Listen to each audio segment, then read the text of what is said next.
Hello again. Okay, in this video we're going to be talking about how to offset the appearance of stretching on the exterior of your garment by taking in some of the pattern or making your facings a little tighter, if that makes sense. And like I said, that's in order to keep any unnecessary stretching or form or shape changing on the outside of your garment from happening. And so in each of these I'm going to be showing you, okay, when you make a facing for your neckline or your armhole or an all-in-one facing, this is typically what you're going to do. It does get more involved than this. This is really the very simple, the most basic thing, because you can take it in more for like if you want to make it tighter because you have like a cutout neckline or a cutout armhole and yada yada yada. It gets very complicated, so I'm just going to show you this basic thing here if you want to get started with some basic facings, and this will work for you to get you started. Number one thing to point out though is that you do need to put interfacing in your facings, and we talked about that yesterday from the time of this video recording on my newsletter. And if you get on my newsletter very quickly, you'll get to see the conversation or the email that I sent out about interfacing and facings and yada yada. So anyway, so first one, let's talk about the neckline.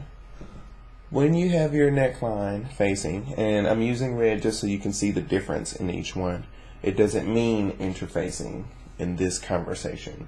We're specifically talking about the facings. I just want to make sure you can see it good. Anyway, when you're doing your facing on your neckline, the place where we're going to take it in some is at the shoulder, okay? And we're going to do it 1/16 of an inch down. So where the shoulder and the neck meet here, we're going to leave it alone, and we're going to take it in 1/16 of an inch there, okay? So if we erase this so you can see it again.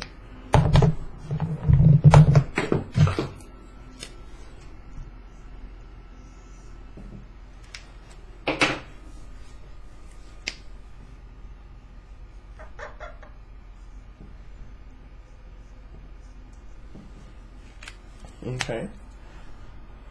And like I said, the reasoning for that, number one is just to kind of offset some of the stretch you may experience, not only in the facing but in the garment itself. And really that's so you can keep the basic shape of the garment. If it's something that's kind of flimsy or that moves a lot, your facing is one of the great things that will keep it stable against when it's pulling against your neckline, or if you know, against your arm as your arm moves and stuff. We've all had t-shirts like this one or whatever where your neck gets stretched out after you've worn it so much from taking it on or taking it off and putting it back on. And when you start to make garments that are made a little bit better, you want to have facings in order to kind of prevent some of that unnecessary stretching. But the facing itself, this is cutting across a diagonal. If I had to draw the grain line, it would be kind of like this.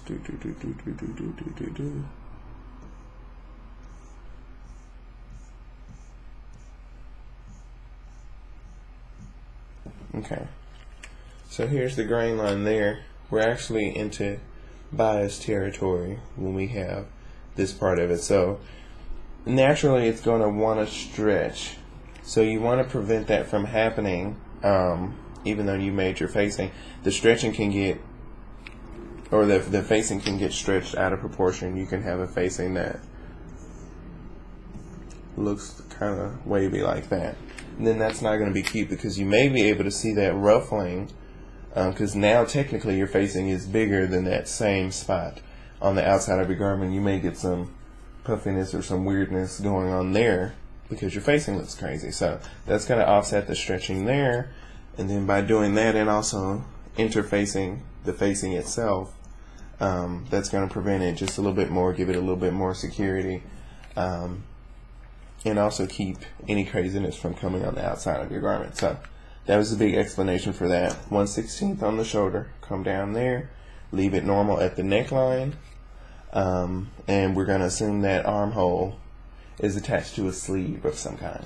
Okay, over here we're going to assume the neckline is attached to something and the armhole is open. So we're going to put a facing there, and we're going to do the same thing. Make sure you interface it, of course, but you're going to take it in 1/8 here, and then 1/16 at the shoulder again.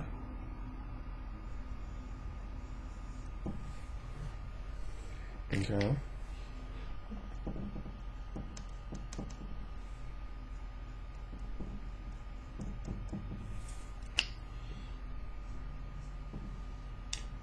And once again, especially as your body is moving up against the garment here, that's to, excuse me, that's to keep this from stretching too much, and it keeps your armhole in place also. Another good reason for taking these in at these points is once you start to get layer of fabric on top of layer of fabric, you're going to get this bunching right near where all the seams and stuff are trying to layer on each other, and that also keeps that from looking really horrible and being extra noticeable on the outside of your garment. So that's another thing you can do there, or another reason for that. Now with your all-in-one facing, we're actually going to take it in 3 spots, but slightly different. So we're not going to be taking it in the middle and then blending it out. We're actually going to take it in on these edges, going into the armhole and into the neckline. Because here, with your all-in-one facing, you're going to use that in a situation where your neckline is open and your armhole is open, because they're not attached to anything. Okay. So what we're going to do is come in here 1/8 and blend it down. And we're doing 1/8 on all of these. We're not doing 1/8 and 1/16 like on the previous one. And then you're going to blend that down. Okay, so 1/8 here, 1/8 there, and then you're also going to come in 1/8 underneath your armhole.